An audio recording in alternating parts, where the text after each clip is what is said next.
E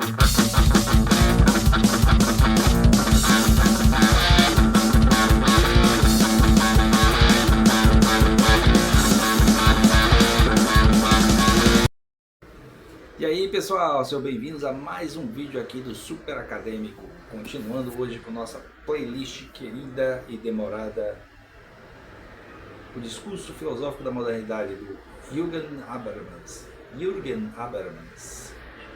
Você consegue falar esse nome direito? Coloque aí nos comentários, eu consigo dizer o nome de Habermas direito. Bom, hoje a gente vai chegar aqui no tópico 2 do capítulo 9. Que a gente está falando sobre Michel Foucault. Deixa eu pegar aqui o nome do capítulo exato, tópico 2. Capítulo 9, Desmascaramento das Ciências Humanas pela Crítica da Razão, Foucault. Certo? Então, tópico 2. Esse é o episódio 50, chegamos ao episódio 50. É a playlist de um livro só mais longo que a gente já teve até o momento. Mas antes de começar, não se esqueça de se inscrever no canal, se não está inscrito, dar like no vídeo, comentar e compartilhar, se tornar membro do canal, clicando aí em Seja Membro, dar uma ajudinha pro canal através do Valeu, se tornando um apoiador do canal através do Apoia-se, clica aí no Apoia-se, é o primeiro link da descrição, e dê uma olhada no meu novo livro, A Vingança de Vladimir, disponível no Clube de Autores, e está chegando a live de lançamento, dia 6 de dezembro, se prepara aí para a live de lançamento do livro A Vingança de Vladimir. Certo? Então vamos começar. Já na História da Loucura, Foucault investiga o vínculo específico entre discursos e práticas. Bom, isso aí eu consigo explicar com certo domínio até. Certo? Então, o que o Foucault vai estudar ao longo de toda a vida dele, de certo modo, mas principalmente na primeira fase, né? Na fase da História da Loucura até o Vigia e Punir, é que ele vai estudar instituições, e essas instituições vão dar base, a partir das práticas, dentro das instituições, as práticas de poder das instituições, aos discursos de poder. É por isso que ele faz a conexão, né, entre o saber e o poder. Então, por exemplo, na História da Loucura ele estuda, né, ele analisa as instituições, né, de internamento de ditos loucos, certo? Aí as instituições, elas não tinham de antemão uma ciência a respeito, não existia psiquiatria, não existia psicologia. O que existia era a necessidade de socialmente afastar esses indesejados para algum lugar. À medida que esses lugares foram se constituindo na Europa, né, esses manicômios, esses lugares de afastamento, aí foi se desenvolvendo nas práticas os saberes, né, os discursos relacionados com essas práticas. Certo? É por isso que o Habermas está colocando isso só de início no tópico. Pela consideração própria, a história das ideias e dos problemas, isto é, ali onde um novo paradigma começa a se impor em oposição ao velho.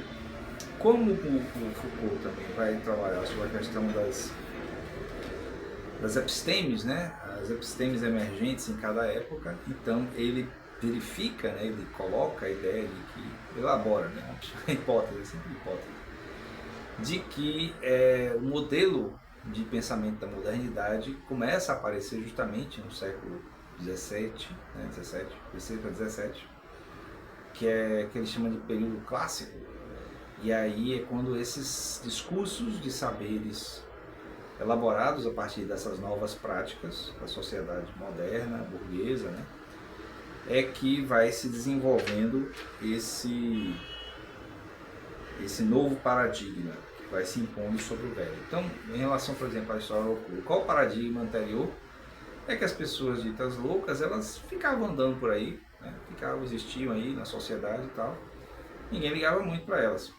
E a partir de um certo momento, o novo paradigma foi se impondo e as pessoas passaram a ser afastadas, né, a ser escondidas, excluídas da sociedade, devido a um status de normalidade que não condizia mais com o esperado da nova sociedade.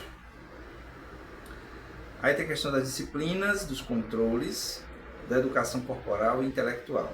Então, Foucault também é famoso por estudar justamente esse conjunto de elementos que vão sendo impostos, né, de uma maneira positiva, não no sentido repressivo, mas no sentido de constitutivo, não é, vão sendo impostas aos corpos das pessoas nos hospitais, nos manicômios, nas prisões, nas escolas, nas fábricas. Constituem exemplos de intervenção das forças socializadoras e organizadoras.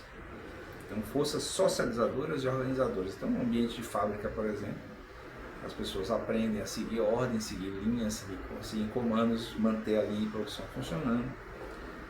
Como os discursos científicos ou não relacionam-se com as práticas, né? Bom, aí vai explicar. O final do século XVIII marca, então, a peripécia no drama da história da razão, aquele limiar da modernidade constituído pela filosofia kantiana e pelas novas ciências humanas. Então, final do século XVIII, que é justamente quando se constitui essas ciências modernas, digamos assim, que ele vai, justamente, por isso que ele chama uma crítica às ciências humanas, né? A grande onda de internação, nos meados do século XVII, né, e aí ele vai mencionar o que eu já mencionei antes, o nascimento daquelas instituições psiquiátricas que existem ainda hoje, cuja abolição é propagada pelo movimento antipsiquiátrico. Veja que o Abner está falando isso aqui nos anos 1980. Então, o movimento de internação, que o Foucault chama de grande internamento, né, a grande onda de internação, começou lá no século XVII. E nos anos 1980, ainda estava se falando sobre o movimento antipsiquiátrico, anti-internamento, na verdade, não é antipsiquiatria, mas anti-internação, que é uma coisa que ainda persiste até hoje, essa discussão. A segregação dos elementos heterogêneos, quer dizer, os diferentes, daquele monólogo progressivamente consolidado, que o sujeito, quer dizer, a noção de sujeito, elevada, enfim, à razão humana universal, tem consigo mesmo ao converter um objeto, tudo que está ao seu redor. Então, essa noção de sujeito moderna vai converter tudo em objeto do seu pensamento. Certo? Essa é a grande sacada, essa é a grande elaboração de René Descartes até Hegel, certo? Que foi o primeiro autor aqui que o Habermas analisou. E aí o Foucault vai vir com essa contribuição dizendo que essa pretensão de objetificar tudo pelo sujeito pensante acaba objetificando o próprio sujeito, já que ele passa a ser objeto do pensamento.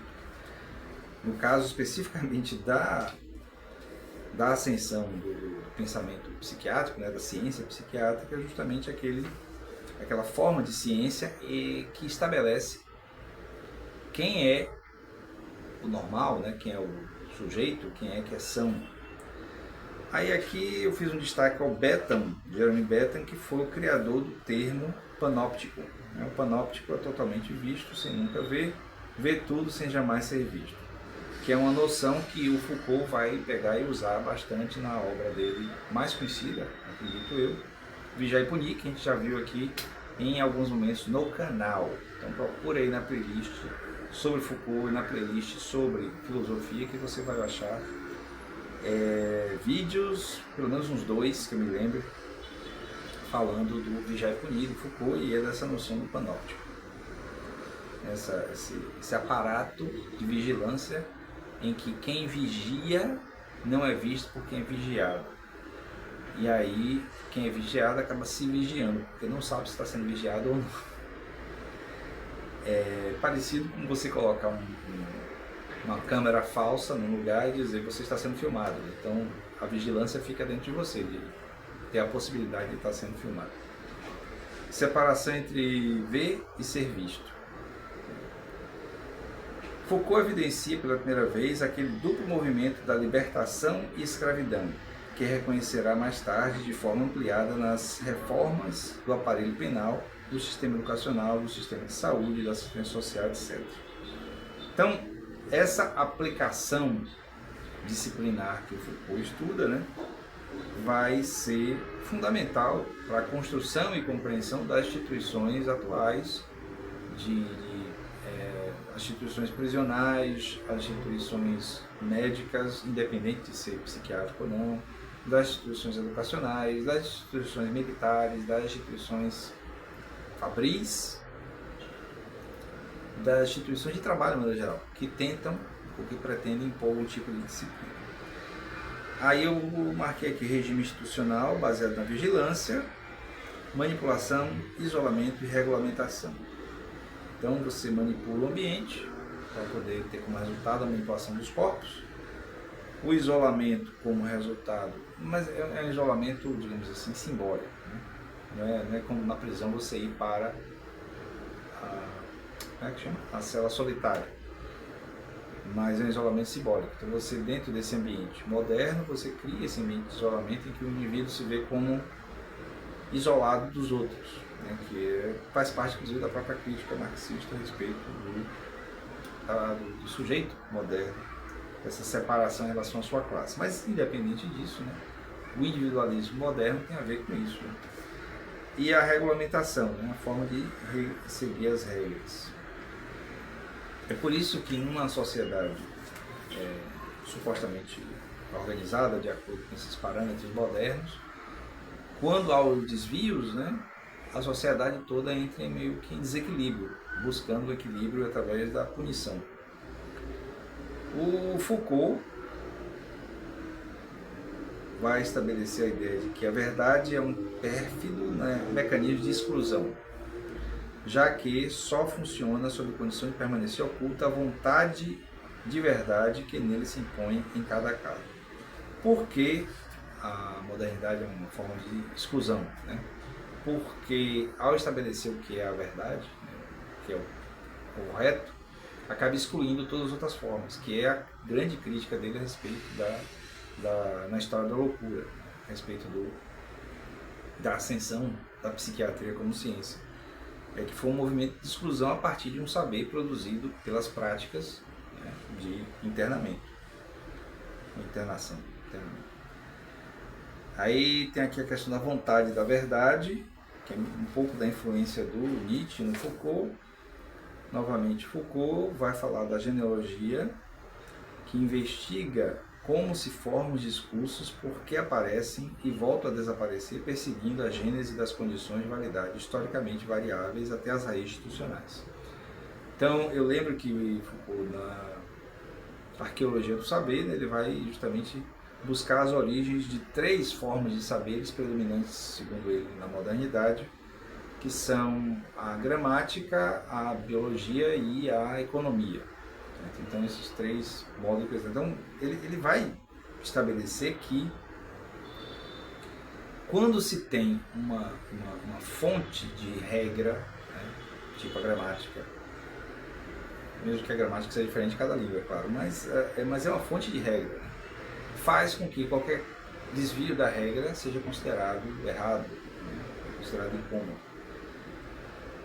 E aí o mesmo para a biologia, o mesmo para a economia, né? Então um modelo econômico que se adota, então se tem um modelo econômico diferente, acaba sendo considerado errado, indisciplinado, subversivo.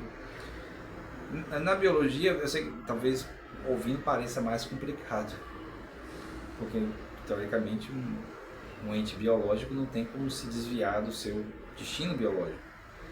Mas, no entanto, segundo o que ele fala, né, a ciência da biologia, ela vai estabelecer como uma forma também de determinar o que é vida, né? O que é